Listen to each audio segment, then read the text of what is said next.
En el nombre del Padre, del Hijo y del Espíritu Santo. Amén. Te amo, Dios, mi único deseo es amarte hasta el último suspiro de mi vida.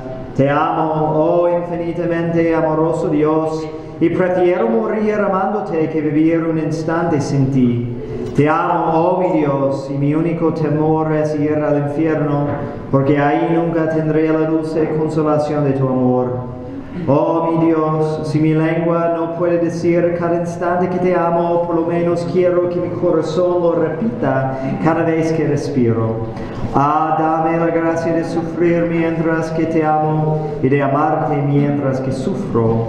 Y el día que me muera, no solo amarte, pero sentir que te amo. Te suplico que mientras más cerca estés de mi hora final, aumentes y perfecciones mi amor por ti. Amén. No me mueve, mi Dios, para quererte el cielo que me tienes prometido, ni me mueve al infierno tan temido para dejar por eso de ofenderte. Tú me mueves, Señor, muéveme al verte clavado en una cruz y escarnecido.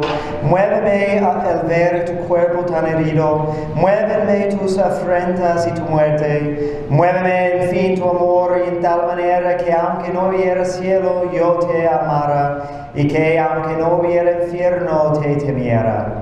Tú me tienes que dar, no me tienes que dar porque te quiera, pues aunque cuanto espero no esperara, lo mismo que te quiero, te quisiera. Amén. Dios te salve María, llena eres de gracia, el Señor es contigo, bendita eres entre todas las mujeres, y bendito es el fruto de tu vientre, Jesús.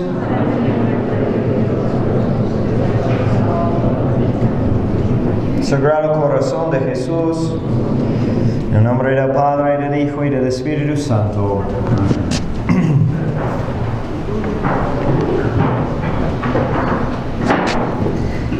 Jerusalén, Jerusalén, que matas a los profetas y apedreas a los que son enviados a ti. ¿Cuántas veces quise juntar tus hijos como la gallina junta sus pollos debajo de las alas, y no quisiste? He aquí vuestra casa os es dejada desierta, porque os digo que desde ahora no me veréis hasta que digáis, bendito el que viene en el nombre del Señor. El Evangelio de San Mateo. Y en el Evangelio de San Lucas encontramos estas palabras. Y como llegó cerca, viendo la ciudad, lloró sobre ella, diciendo, oh si también tú conocieses a lo menos en este tu día lo que toca tu paz, mas ahora está encubierto de tus ojos, porque vendrán días sobre ti que tus enemigos te cercarán con baluarte y te pondrán cerca y de todas partes te pondrán en estrecho y te derribarán a tierra y a tus hijos dentro de ti. Y no dejarán sobre ti piedra sobre piedra, por cuanto conociste el tiempo de tu visitación.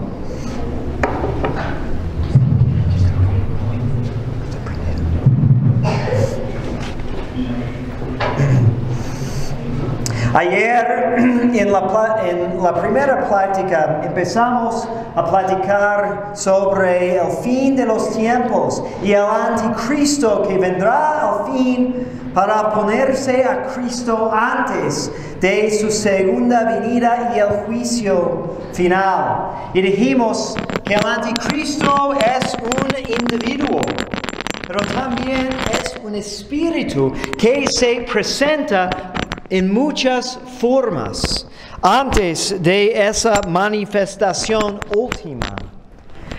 Ese espíritu consiste en negar a Cristo, negar que Cristo vino en la carne, dice San Juan en sus epístolas. Y podemos negarle por blasfemar, obviamente. Eso sería la forma más obvia.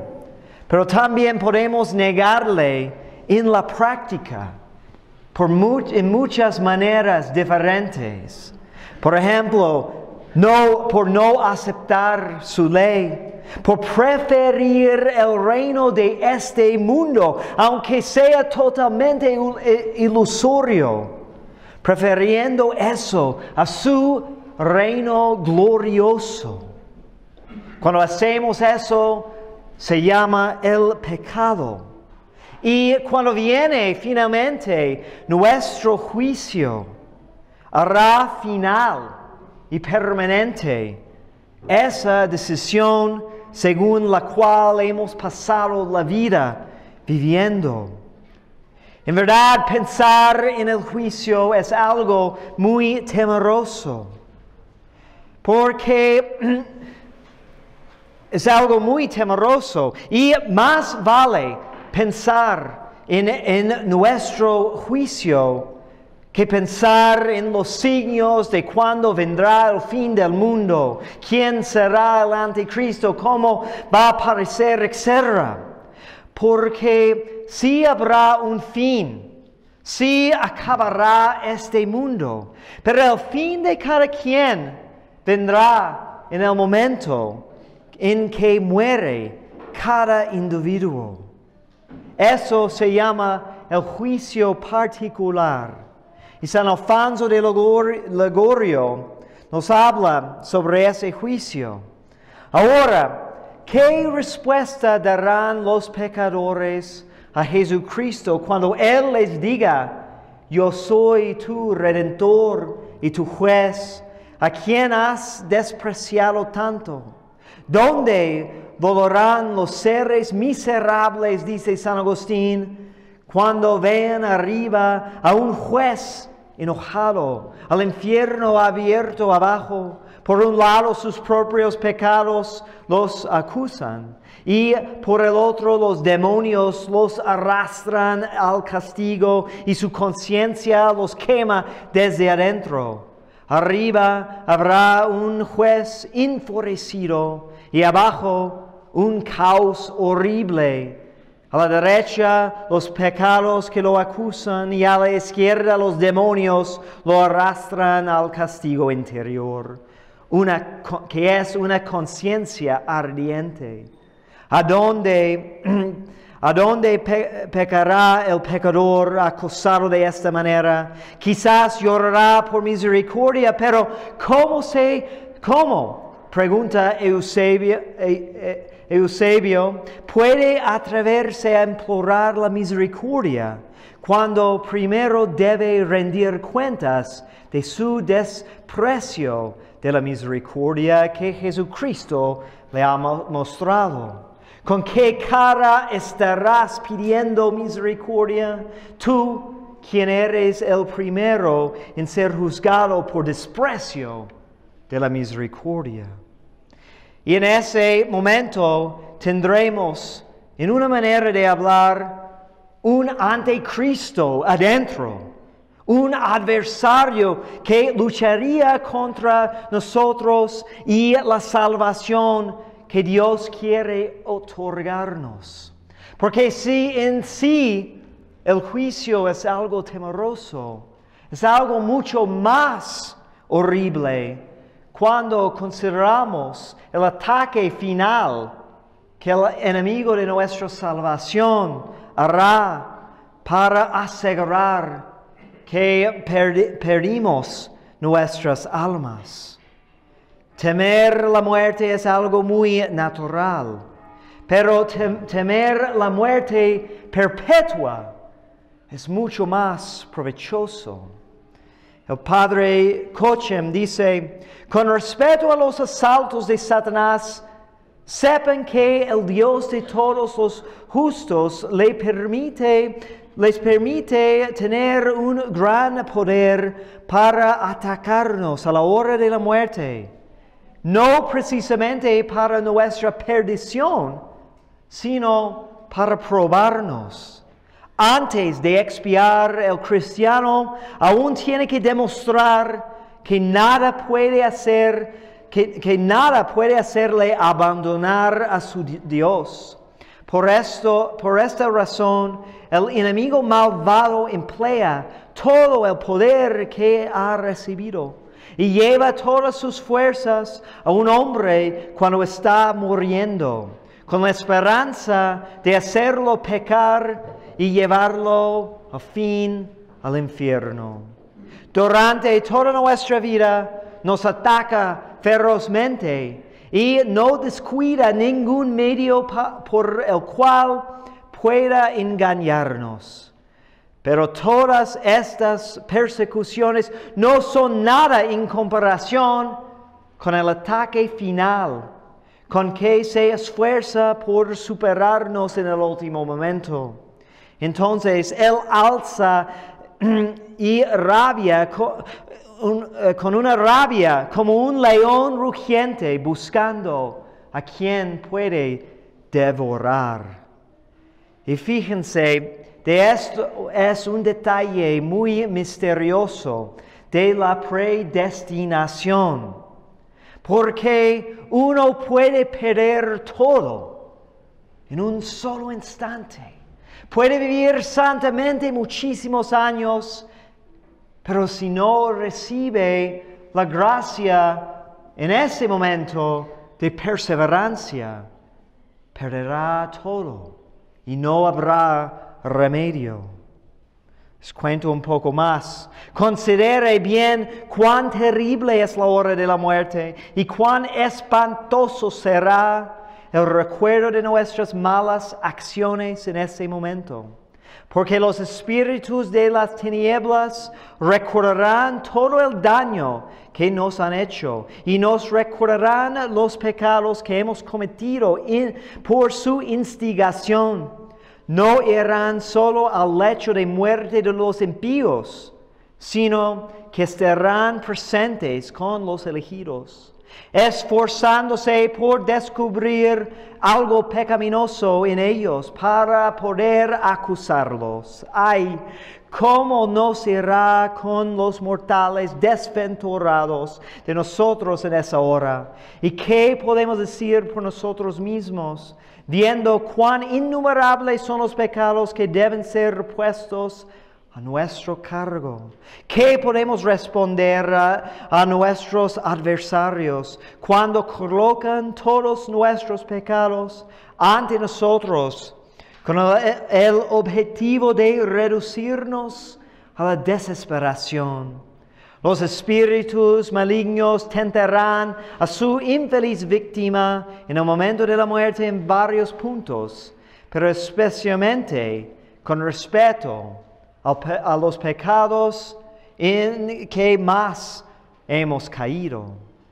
Pero no solo eso, emplean muchas tácticas, porque en ese momento uno puede perder todo o puede ganar todo. Y la fuerza con que luchan esos enemigos de nuestra salvación, esos adversarios, es una lección para nosotros. Cómo nosotros debemos de dedicarnos a la lucha para nuestra salvación.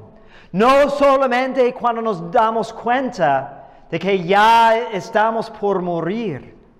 Si muchos piensan así, piensan que, pues espero, pospongo, luego me confieso. Pero quién sabe si habrá un luego. Y si pasamos toda la vida tan flojos, tan indispuestos para luchar, ¿cómo pensamos realmente que vamos a tener la disposición de luchar cuando estamos enfermos, cuando no tenemos fuerza, cuando todo está por acabar? Cristo cargó la culpa de todos los pecados del mundo. Entonces llevó sobre sí toda la ira divina merecida por los pecados. Dios es misericordioso, pero a la vez es justo, perfectamente, digamos. Su misericordia se muestra la paciencia que nos tiene y por haber mandado su Hijo único para morir, para redimirnos y aceptar la culpa que nosotros debíamos haber llevado. Pero no puede olvidar de su justicia. El terror de la pasión nos hace entender lo que debe de esperar a nosotros por un solo pecado que cometemos. De hecho, Santo Tomás de Aquino dice, cuando explica los varios motivos para la pasión y cuando pregunta si la pasión fue necesaria, dice que absolutamente hablando no era necesaria, porque Dios es omnipotente y podría habernos salvado en 1000 otras maneras. Pero fue la manera más apta porque más manifiesta la grandeza de su amor. Y también nos hace entender la fealdad, la maldad del pecado.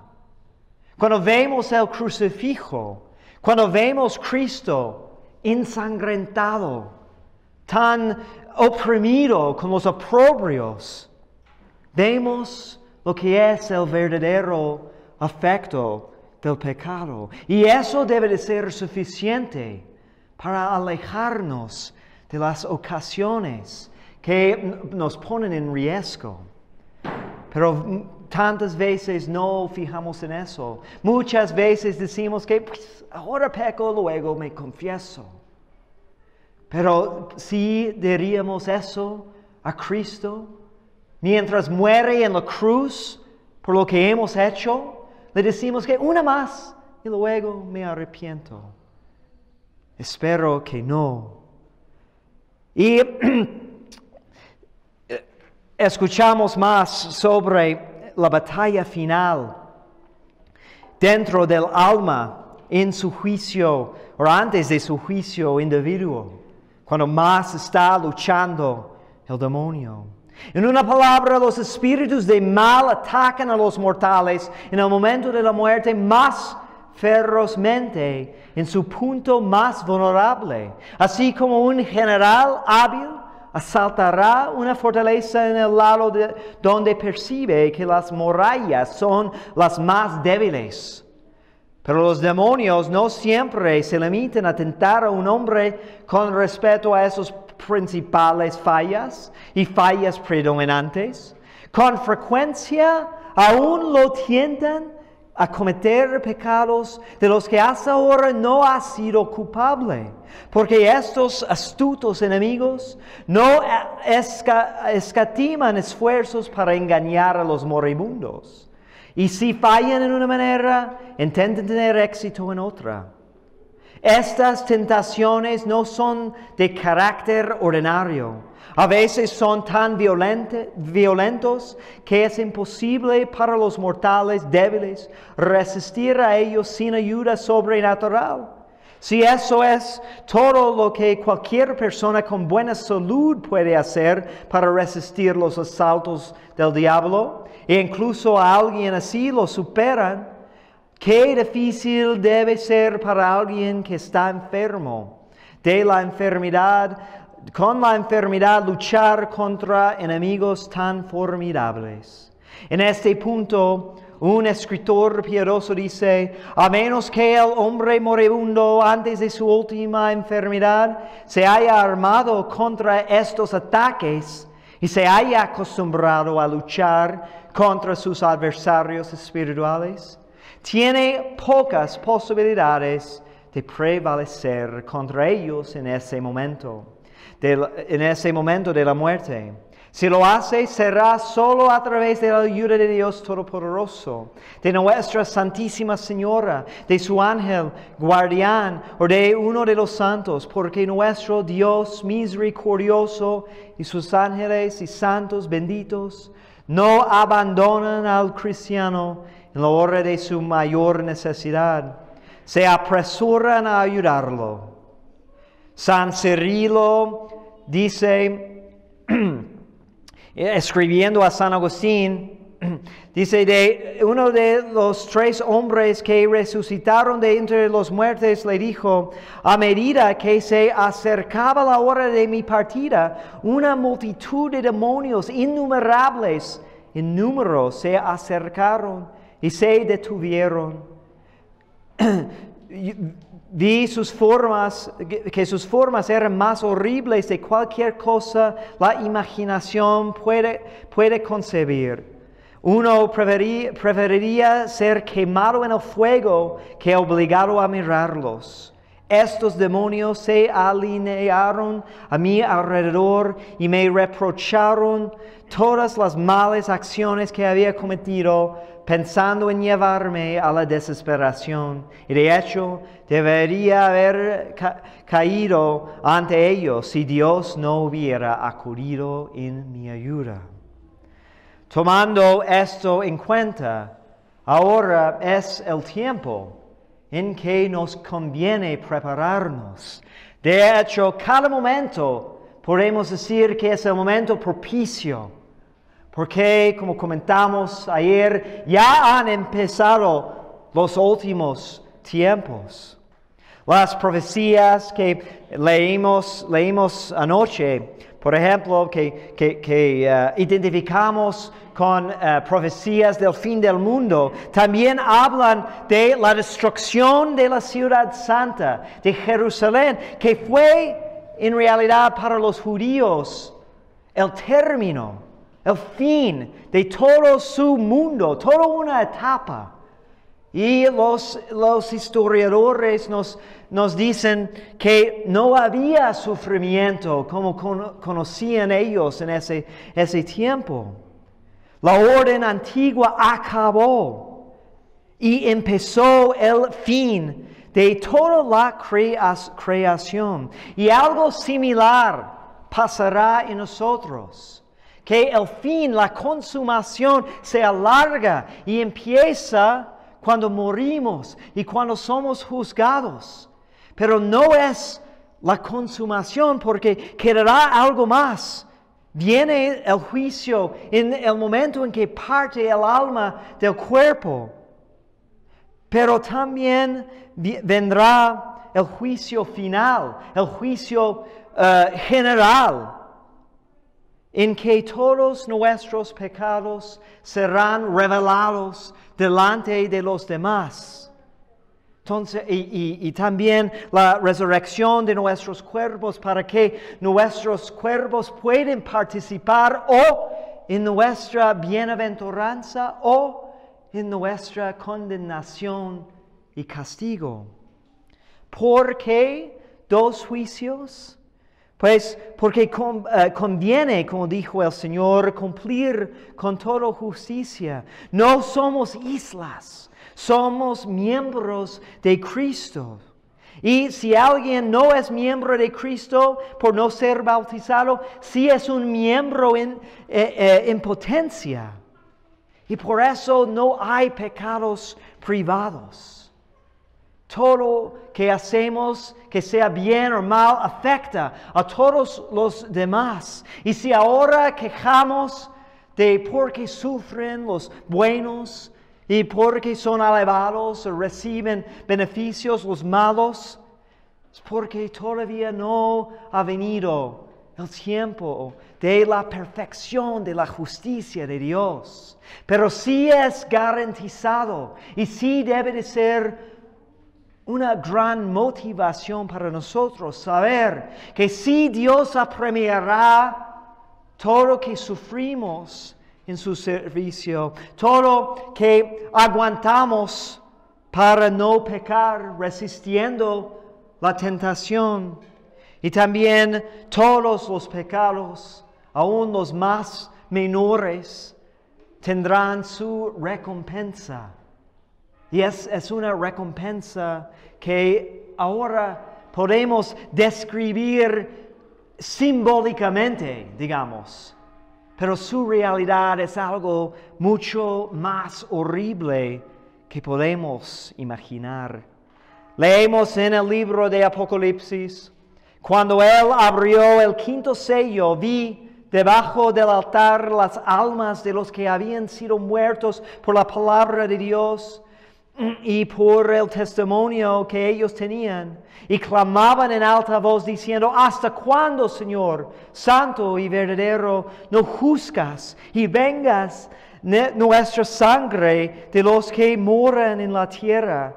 Y les fueron dadas sendas ropas blancas, y fueles dicho que reposasen todavía un poco de tiempo, hasta que se completaran sus consiervos y sus hermanos, que también habían de ser muertos como ellos. El destino de las almas será determinado desde ese momento de su juicio personal. Pero como dijimos, falta todavía esa corona de gloria para los bienaventurados, ¿no? Y la consumación del castigo de los malvados. Dice San Alfonso, en primer lugar el juez exigirá a los pecadores una relación de todas las bendiciones y gracias que les otorgó para llevarlos a la salvación y que han resultado inefectuosos en ellos. Exigirá una cuenta de los años que se les concedieron para que puedan servir a Dios y que hayan gastado en ofenderlo. Ha llamado contra mí el tiempo. Entonces exigirá una cuenta de sus pecados. Los pecadores cometen pecados y después los olvidan, pero Jesucristo no los olvida. Mantiene, como dice Job, todas nuestras iniquidades numeradas, como si estuvieran en una bolsa. Y nos dice que el día de las cuentas tomará una lámpara para examinar todas las acciones de nuestra vida. Habrá entonces ese ataque final que será el peor de todos. Pero la vida está llena de muchos otros atentos que podemos ver como un entrenamiento, una preparación para poder sobrevivir ese último. O podemos verlos como los atentos de los diablos de hacernos caer aún más por abajo. Y es a través, y regresamos al caso de Judas, de quien hablamos ayer, y contemplamos el misterio de la gracia de Dios y su misericordia. Porque Judas no fue predestinado a la condenación. Nadie es predestinado así. Tuvo la oportunidad de arrepentir. Y el enemigo no solo estaba trabajando en él, sino también en otros que a lo mejor sí llegaron a tener otro resultado. Por ejemplo, examinamos el caso de San Pedro. Dice nuestro Señor, volviéndose y mirando a sus discípulos, riñó a Pedro diciendo, apártate de mí, Satanás, porque no sabes las cosas que son de Dios, sino las que son de los hombres. Que en ese momento, es cuando Pedro trató de disuadir a Cristo, de seguir adelante en el camino de la cruz. Él fue inspirado por el espíritu del Anticristo. También le dijo, Simón, Simón, he aquí Satanás os ha pedido para zarandaros como a trigo, mas yo he rogado por ti que tu fe no falte, y tú, una vez vuelto, confirma a tus hermanos. Satanás sí estaba trabajando fuerte en San Pedro, y con razón, porque fue nombrado cabeza de la iglesia, un apóstol de mucha santidad, mucha importancia, que iba a tener un papel tan importante para toda la misión, para realizar la misión de Cristo. Entonces, luchó fuerte en él y logró, hacer que negara a Cristo 3 veces.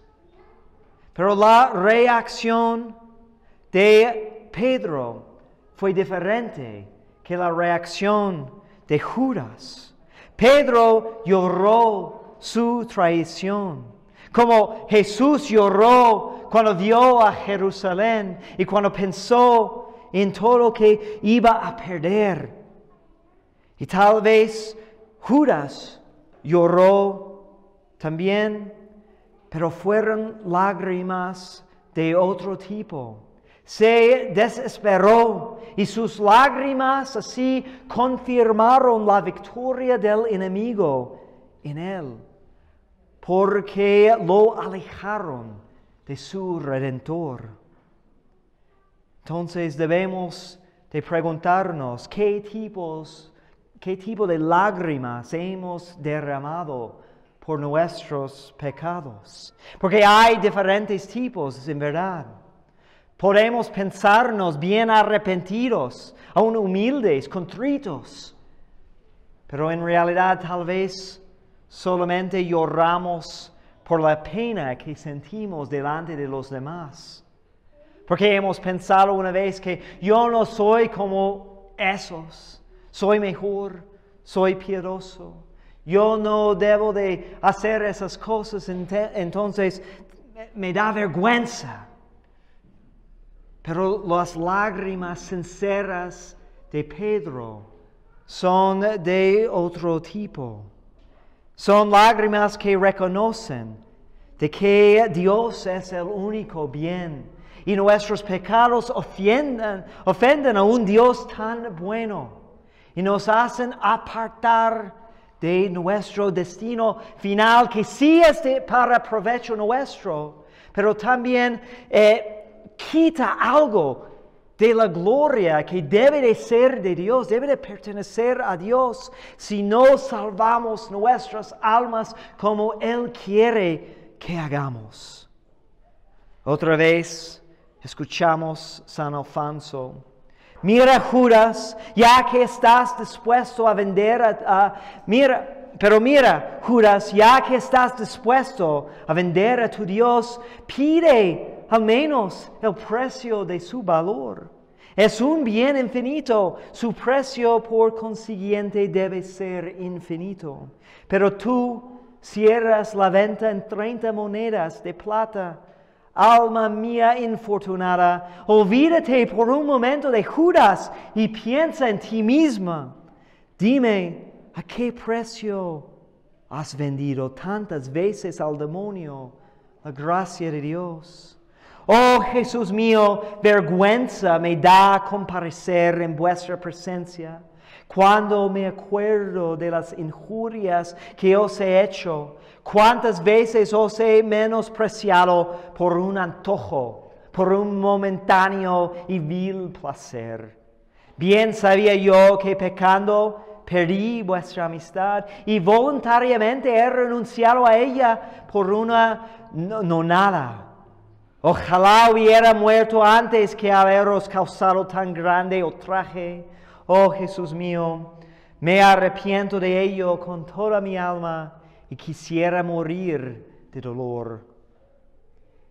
La lucha contra el pecado y la lucha final sí será muy fuerte. ¿Cómo respondemos? Hay algo muy similar si pensamos de cómo Cristo ofreció a Judas la oportunidad de arrepentir. Judas comulgó y luego salió a la oscuridad. Y no es cierto que también nuestro Señor nos ha mostrado y sigue mostrándonos tantos signos de afecto. Y si el demonio va a luchar aún más fuertemente contra nosotros, si tenemos el propósito de estar avanzando en gracia. Y luchará así porque sabe que nuestro premio puede ser mucho más grande, que Dios nos ha preparado un tesoro tan inmenso. Pero también sabe que si logra hacer que nos condenemos nosotros, a pesar de haber recibido tantas gracias, pues nuestro estado va a ser aún peor.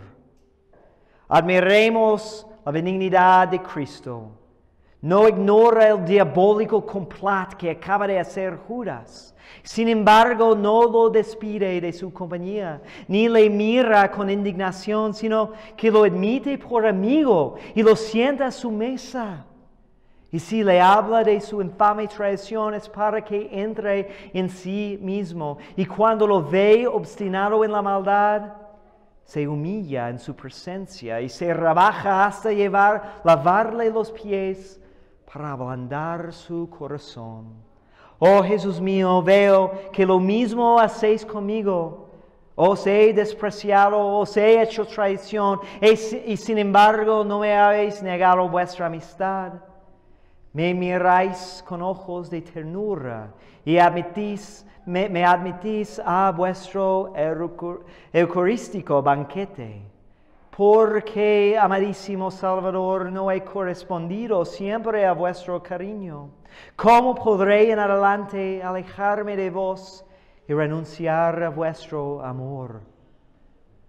Muchas veces la manera en que Cristo nos extiende la mano para que nos arrepentamos y cambiemos de nuestra maldad es ofrecernos compartir la cruz con Él.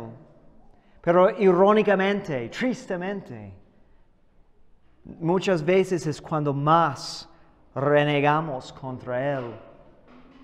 Entonces, podemos ubicarnos también en la escena de la pasión, ¿no?, que acabamos de escuchar.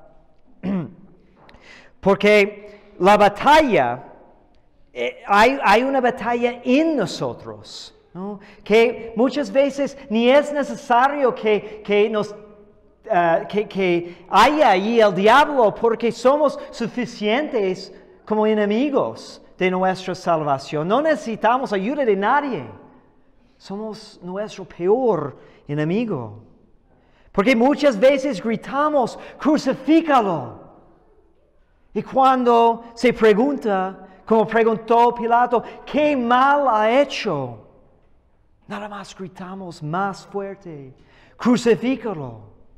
Pero luego, cuando tal vez cambian las circunstancias, podemos llegar hasta hacerle mofa, diciéndole, cuando está agonizando, si eres en verdad el Cristo, bájate de allí, sálvate a ti mismo.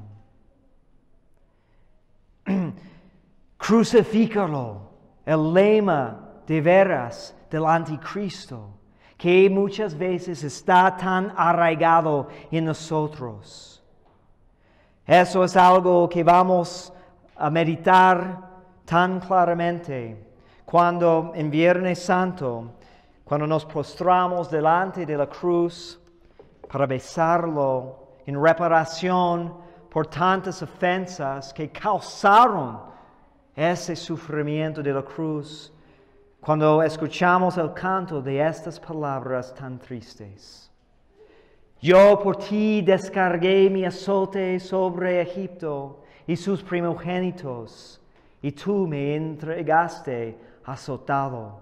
Yo te saqué de Egipto sumiendo a Faraón en el mar rojo, y tú me entregaste los príncipes de los sacerdotes. Yo te abrí paso en el mar, y tú con lanza abriste mi costado. Yo te precedí en la columna de nube, y tú me llevaste al pretorio de Pilato. Yo te alimenté con maná en el desierto, y tú me heriste con bofetadas y azotes. Yo te di a beber el agua saludable de la piedra, y tú me diste a beber hiel y vinagre. Yo por ti herí a los reyes de los cananeos, y tú con una caña heriste mi cabeza. Yo te di un cetro real, y tú pusiste en mi cabeza una corona de espinas. Yo te exalté con gran poder y tú me suspendiste en el patíbulo de la cruz. Que Dios les bendiga en el nombre del Padre y del Hijo y del Espíritu Santo. Amén.